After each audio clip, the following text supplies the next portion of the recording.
Panalangin sa karangalan ng Nuestro Padre Jesus Nazareno. Sa ngalan ng Ama, at ng Anak, at ng Espiritu Santo. Amen. O Jesus Nazareno, katamis-tamisan naming manunubos, sa harap mo ngayon naririto kami't nangangayupapa at nagsisisi ng taos-puso sa aming pagiging walang turing sa iyo at paglimot sa di mabilang na mga biyaya mo, lalong-lalo na yaong mahalagang biyaya ng pagtutubos. Dinaramdam namin at pinagsisisihang labis, Panginoon ko, ang pagkakasala namin sa iyo. Ikinalulungkot namin ang pagiging dahilan ng pagpapasan mo ng krus na iyan sa gitna ng mga hirap at kapaitan, hanggang sa inihandog mo ang iyong buhay sa bundok ng Kalbaryo, sa pagkaibig mo lamang na matubos kami at ang sangkatauhan mula sa sala. Pakabanalin mo, O Panginoon, ang aming pagnanais at ipagtanggap mo sa amin ang iyong biyaya. Maging tagapamagitan nawa ang iyong ina, ang kalinis-linisang Birheng Maria.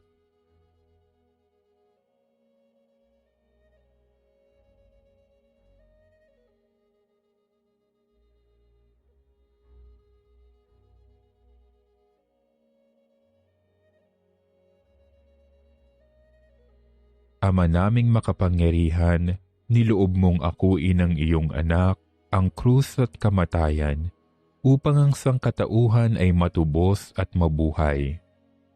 Ang pag-ako namin sa krus at kamatayan dito sa lupa, ayon sa diwa ng pagsunod sa iyong loob, na ginanap ng iyong anak, ay magpagindapat nawa naming kamtin ang lubos na katubusan at pagkabuhay sa iyong piling, sa pamamagitan ni Hesukristo, kasama ng Espiritu Santo, magpasawalang hanggan. Amen. Nuestro Padre Jesus Nazareno, Panginoon namin at Diyos, kaawaan mo kami. Sa ngalan ng Ama, at ng Anak, at ng Espiritu Santo. Amen.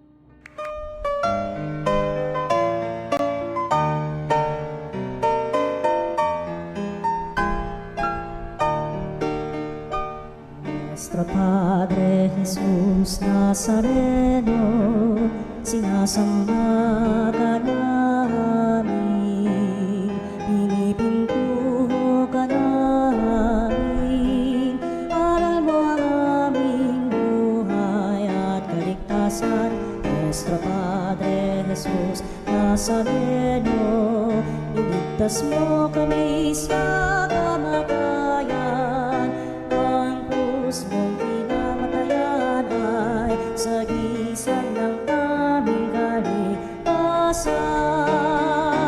Nuestro Padre Jesus Nazareno, dinarangal ka namin.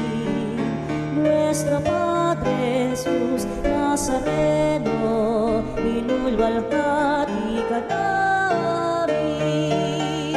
Nuestro Padre Jesus Nazareno, inarangal ka namin. Nuestro Padre Jesus Nazareno, inulwalhati ka namin.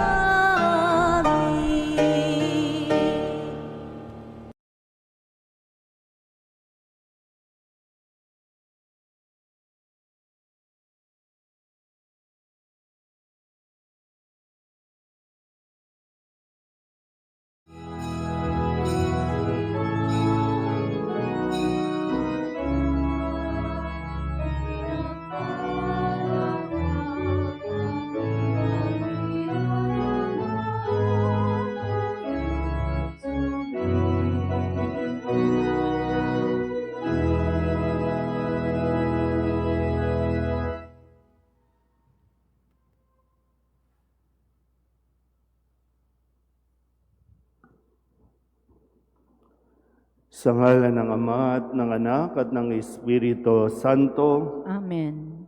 ang pagpapala ng ating Panginoong Hesukristo, ang pag-ibig ng Diyos Ama, at ang makikipagkaisa ng Espiritu Santo naway sumainyong lahat. At sumaiyo rin. Ngayon po ay ginugurita natin ang kapisahan ni San Juan Bosco, isang pari. Mga kapatid, aminin natin ang ating mga kasalanan upang tayo'y maging marapat gumanap sa banal na pagdiriwang. Inaamin ko sa makapangyarihang Diyos at sa inyo mga kapatid na lubha akong nagkasala sa isip, sa salita at sa gawa at sa aking pagkukulang. Kaya isinasamo ko sa mahal na Birheng Maria, sa lahat ng mga anghel at mga banal, at sa inyo mga kapatid, na ako'y panalangin sa Panginoong ating Diyos. Kaawaan tayo ng makapangyarihang Diyos, patawarin tayo sa ating mga kasalanan, at patnubayan tayo sa buhay na walang hanggan. Amen. Panginoon, kaawaan mo kami. Panginoon, kaawaan mo kami. Kristo, kaawaan mo kami. Kristo, kaawaan mo kami. Panginoon, kaawaan mo kami. Panginoon, kaawaan mo kami. Manalangin tayo. Ama naming makapangyarihan, inantig mo ang paring si San Juan Bosco upang maging ama at guro ng mga kabataan. Ibagalo mo kami madarang ng ningas ng pag-ibig na sa kanya'y nagpaalab, para ang kapwa'y pagmalasakitan at ikaw ay paglingkuran sa pamamagitan ni Jesucristo kasama ng Espiritu Santo magpasawalang hanggan. Amen.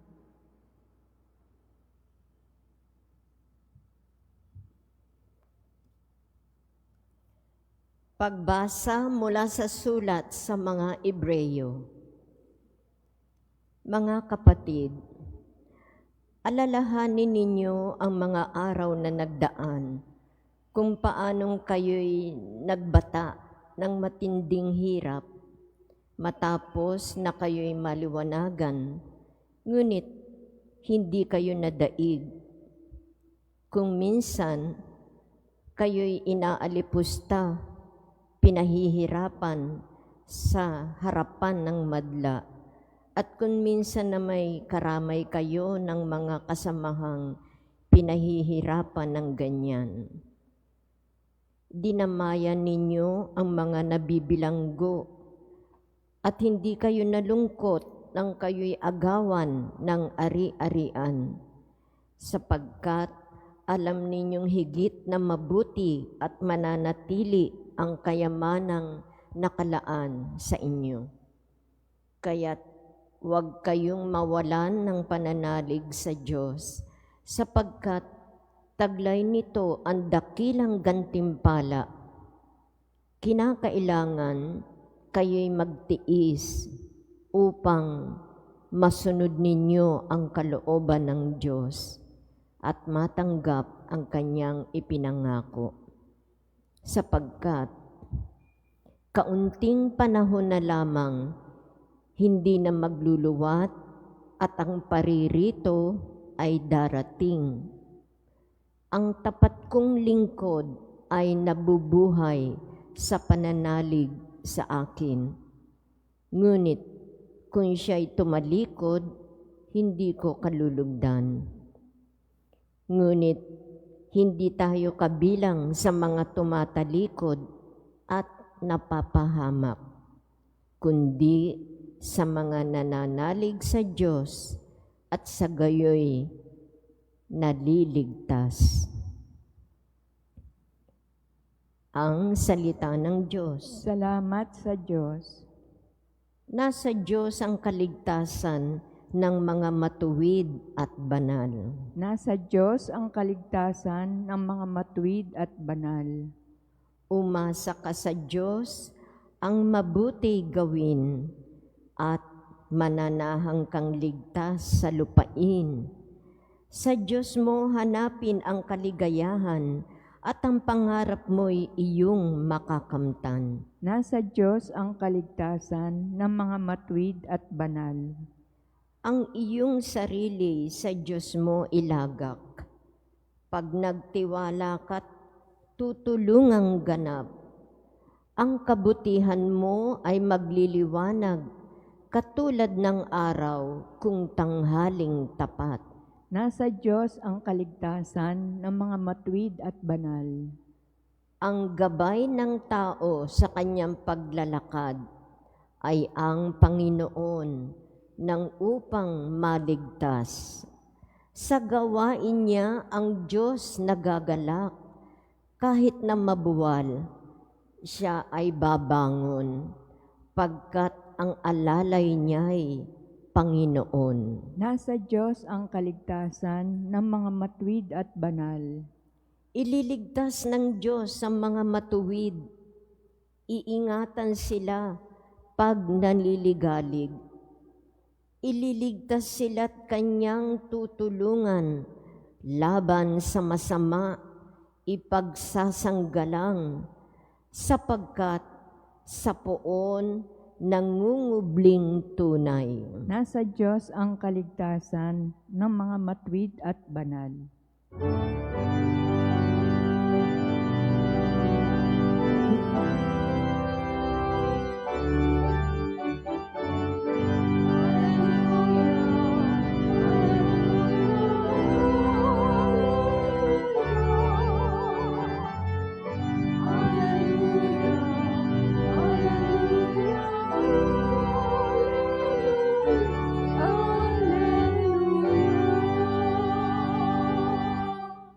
Papuri sa Diyos Ama, pagkat ipinahayag niya, hari siya ng mga aba.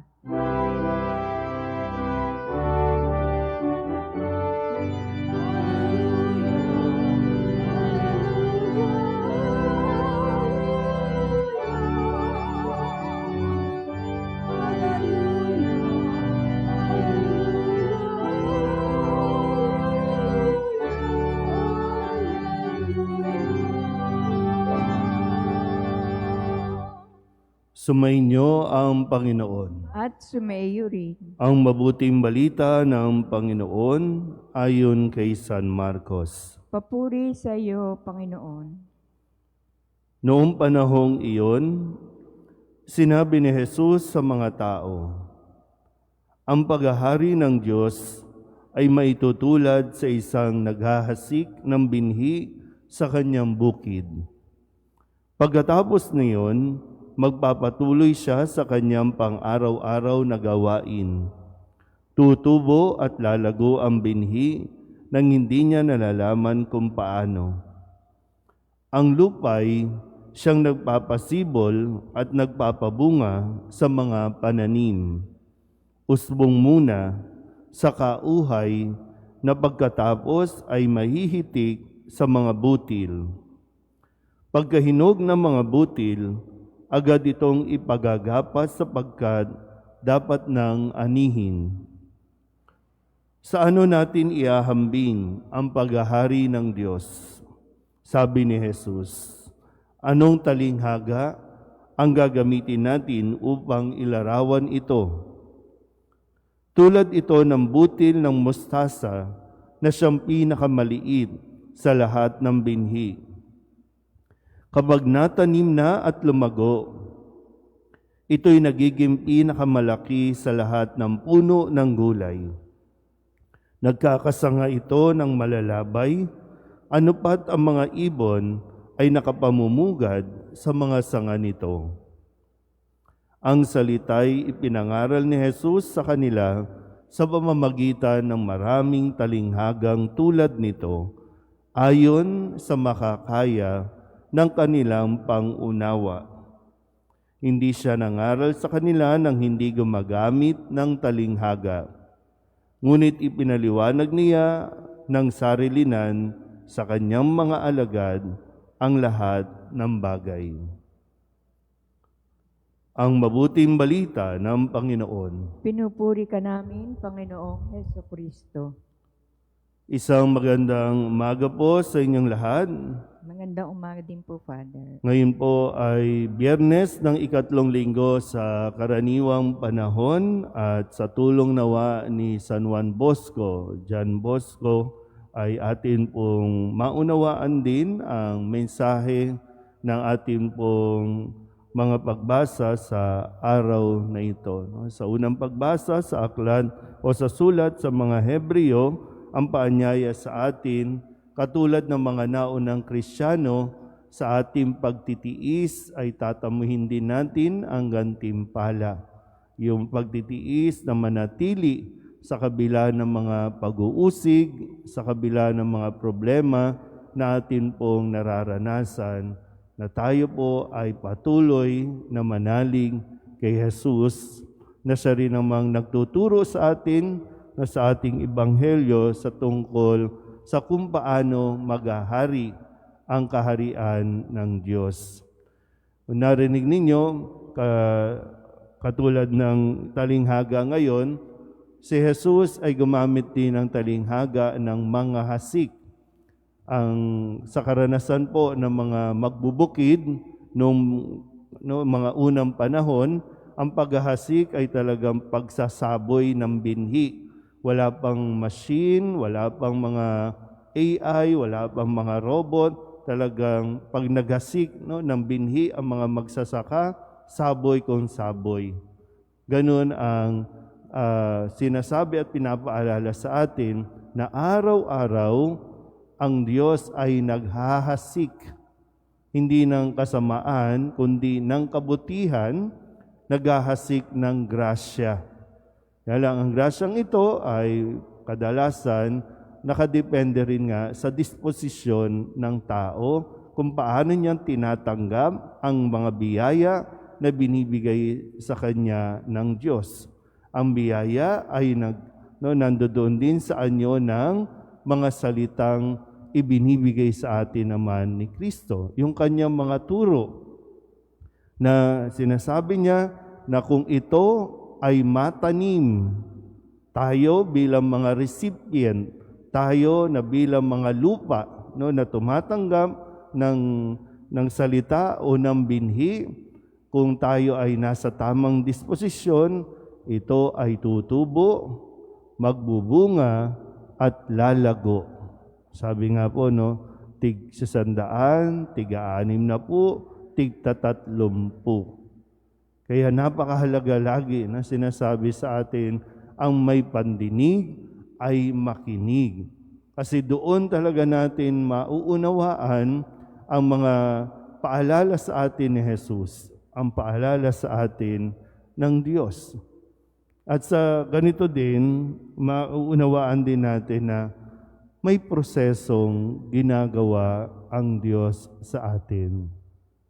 Pag sinabing proseso, dahan-dahan, step by step, yung kanyang ginagawa. Binhi muna, unti-unti, lalago, mabubuhay, magkakadahon, magkakasanga, magkakabunga. Napakahabang proseso.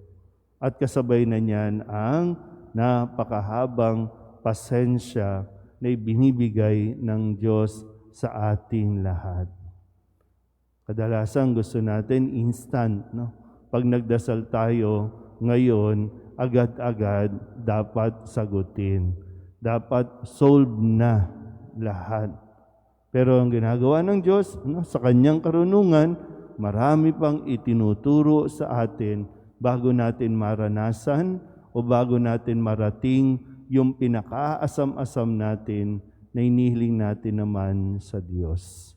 Kaya hilingin din natin yung grasya na talagang una, maging tama ang ating disposisyon sa pagtanggap ng biyayang ito, at kung matanggap na natin ay yung patience, yung hilingin natin sa Kanya na matuto tayong magtiis, magtiyaga, matuto tayong maghintay.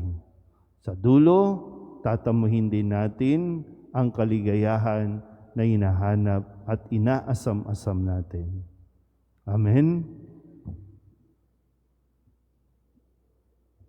Tumayo po tayo. Puno ng pag-asa at pananalig, manalangin tayo sa Diyos Ama na nagnanais na lumawak pa ang Kanyang presensya sa ating buhay. Ang ating pong itutugon, Panginoon, dinggin mo ang aming panalangin. Panginoon, dinggin mo ang aming panalangin.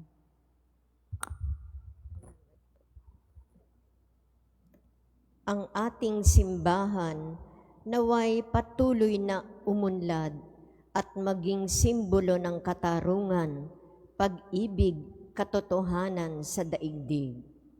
Manalangin tayo sa Panginoon. Panginoon, dinggin mo ang aming panalangin. Bilang isang komunidad, naway hindi tayo maging pabaya sa ating buhay pananampalataya. Bagkus, asamin natin ang Diyos araw-araw, maging sa mga pagsubok at paghihirap. Manalangin tayo sa Panginoon. Panginoon, dinggin mo ang aming panalangin. Ang mga pamilya, lalo na ang mga bata, naway lumago at lumaki sa pamamaraan ng biyaya at umunlad na sinasalamin sa kanilang buhay si Kristo.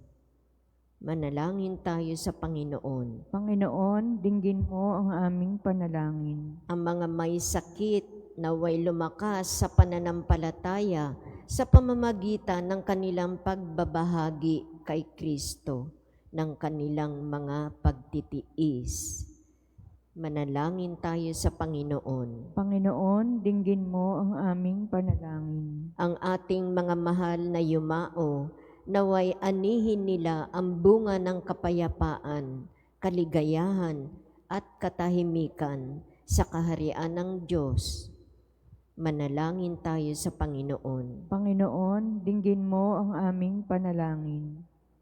Idulog din natin sa Panginoon ang ating mga personal na kahilingan at mga panalangin para sa ating mga pamilya, kasama din ang mga kahilingan ng mga nanonood sa online. Lahat ng mga misang pasasalamat, special na intensyon, agarang paggaling ng mga may sakit, tang lahat ng mga kaluluwa, niniling na ipagdasal sa misang ito.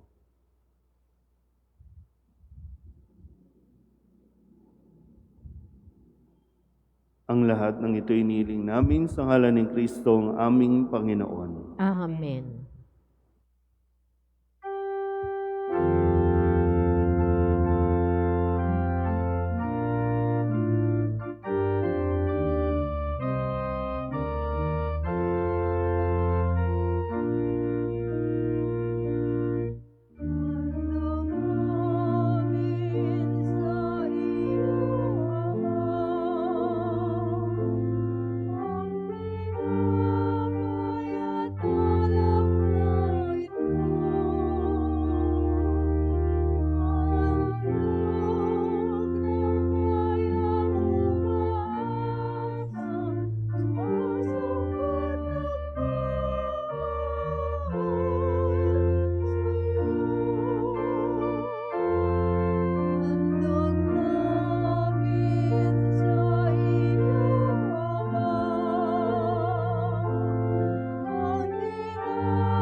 Manalangin kayo mga kapatid upang paghahain natin ang kalugdan ng Diyos sa mga makapangyarihan.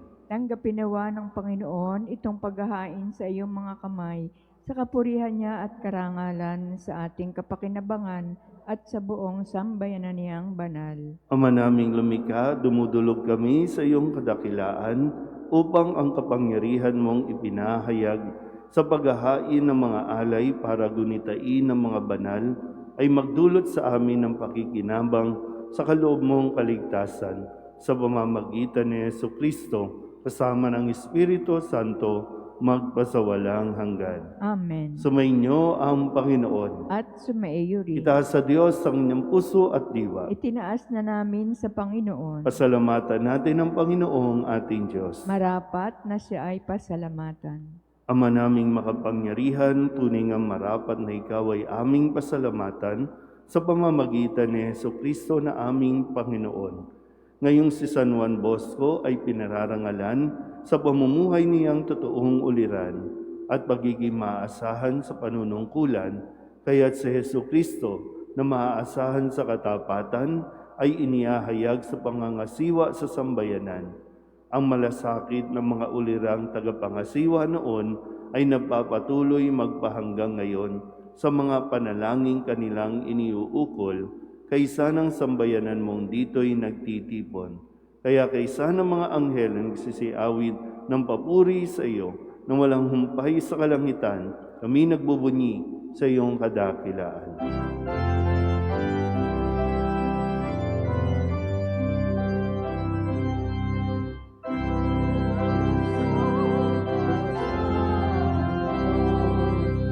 Panginoong Diyos ng mga napupuno ang langit at lupa ng kadakilaan mo. Hosana, Hosana sa may tasan. Hosana, Hosana sa may tasan. Pinagpalang na paririto sa ngalan ng Panginoon. Hosana, Hosana sa kaitaasan. Hosana, Hosana sa kaitaasan. Ama naming banal, ikaw ang bukal ng tanang kabanalan.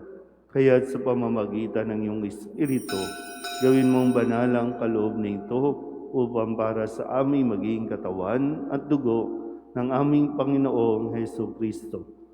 Bago niya pinagtiis ang pusang loob na maging handog, hinawakan niyang tinapay, inasalamatan kaniya, pinaghati-hati niya iyon, iniabot sa kanyang mga alagad at sinabi, "Tanggapin ninyong lahat ito at kanin, ito ang aking katawan na ihahandog para sa inyo."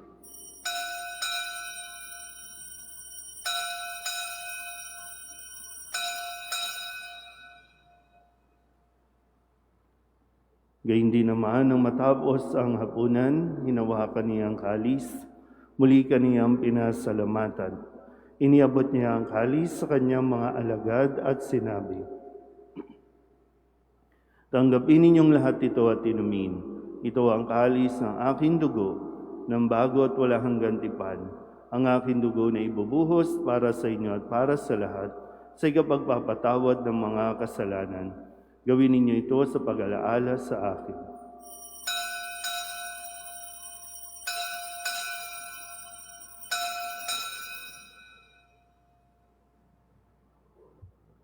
Ipagbunyi natin ang misteryo ng pananampalataya. Si Kristo'y namatay, si Kristo'y nabuhay, si Kristo'y babalik sa wakas ng panahon. Ama, ginagawa namin ngayon ang pag-alaala sa pagkamatay at muling pagkabuhay ng iyong anak, kaya tiniaalay namin sa iyo ang tinapay na nagbibigay buhay at ang kalis na nagkakaloob ng kaligtasan. Kami nagpapasalamat dahil kaming iyong minarapat na tumayo sa harap mo para maglingkod sa iyo. Isinasamo namin kami magsasalo-salo sa katawan at dugo ni Kristo ay mabuklod sa pagkakaisa sa pamamagitan ng Espiritu Santo. Ama, lingapin mo ang iyong simbahang laganap sa buong daigdig. Puspusin mo kami sa pag-ibig kay San Francisco na aming Papa at ni Jose na aming Obispo at ng Tanang Kaparian. Alalahanin mo rin ang mga kapatid naming nahimlay na may pag-asang sila'y muling mabubuhay, gayon din ang lahat ng mga pumanaw. Kawaan mo sila at patuloyin sa iyong kaliwanagan. Kawaan mo at pagindapating kaming lahat na makasalo sa iyong buhay na walang wakas. Kaysa na mahal na Birheng Maria na Ina ng Diyos, ng kabiyak ng puso niyang si San Jose. Kaysa ng mga apostol at ng lahat ng mga banal na namuhay dito sa daigdig ng kalugod-lugod sa iyo, may pagdiwang nawa namin ang pagpupuri sa ikararangal mo sa pamamagitan ng iyong anak na aming Panginoong Hesus Kristo. Sa pamamagitan ni Kristo, kasama niya at sa Kanya, ang lahat ng parangal at papuri ay sa iyo, Diyos Amang makapangyarihan, kasama ng Espiritu Santo, magpasawalang hanggan.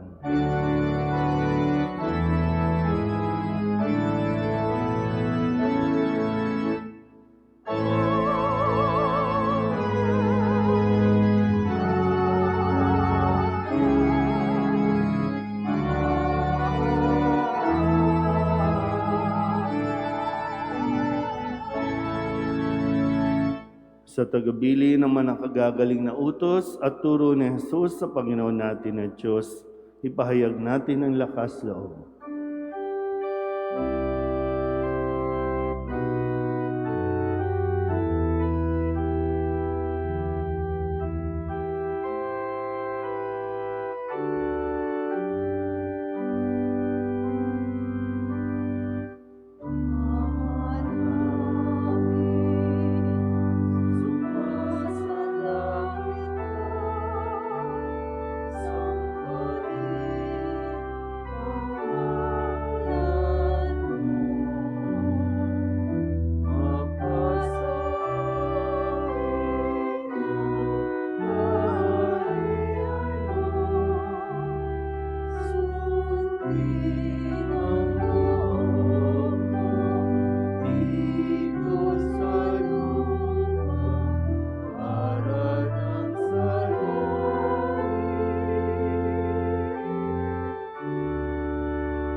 Hinihiling namin kami iadya sa lahat ng masama, pagkalooban ng kapayapaan araw-araw, iligtas sa kasalanan at ilayo sa lahat ng kapahamakan. Samantalang aming pinananabikan ang dakilang araw ng pagpapahayag ng tagapagligtas naming sa Jesucristo. Sapagkat iyo ang kaharian, ang kapangyarihan at ang kapurihan, magpakailanman. Amen. Panginoong Jesucristo, sinabi mo sa iyong mga apostol, kapayapaan ang iniiwan ko sa inyo, ang aking kapayapaan ang binibigay ko sa inyo.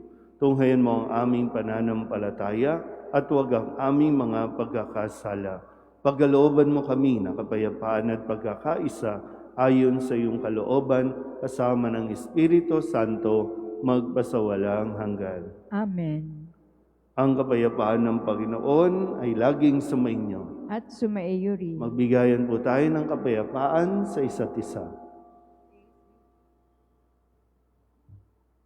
Kordero ng Diyos na nag-aalis ng mga kasalanan ng sanlibutan, maawa ka sa amin. Kordero ng Diyos na nag-aalis ng mga kasalanan ng sanlibutan, maawa ka sa amin. Kordero ng Diyos na nag-aalis ng mga kasalanan ng sanlibutan, ipagkaloob mo sa amin ang kapayapaan. Ito ang kordero ng Diyos. Ito nag-aalis ng kasalanan ng sanlibutan. Mapalad ang mga inanyayahan sa kanyang piging. Panginoon, hindi ako karapat-dapat na magpatuloy sa iyo, ngunit sa isang salita mo lamang ay gagaling na ako.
Tumayo po tayo.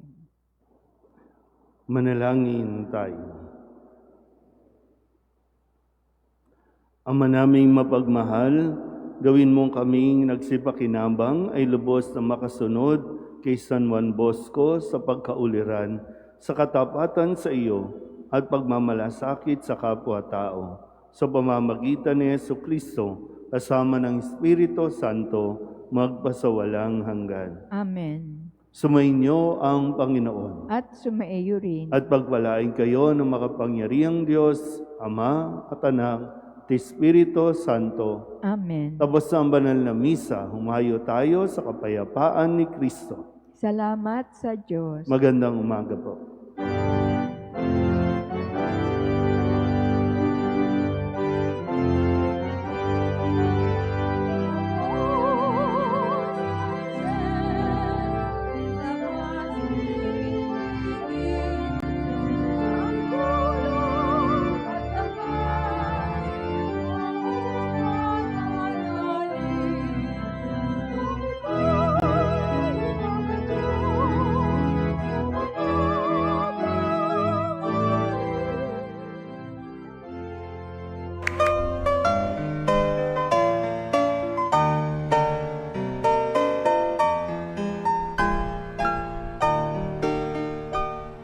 Nuestro Padre Jesus Nazareno, sinasamba ka namin, pinipintuho ka namin, aral mo ang aming buhay at kaligtasan.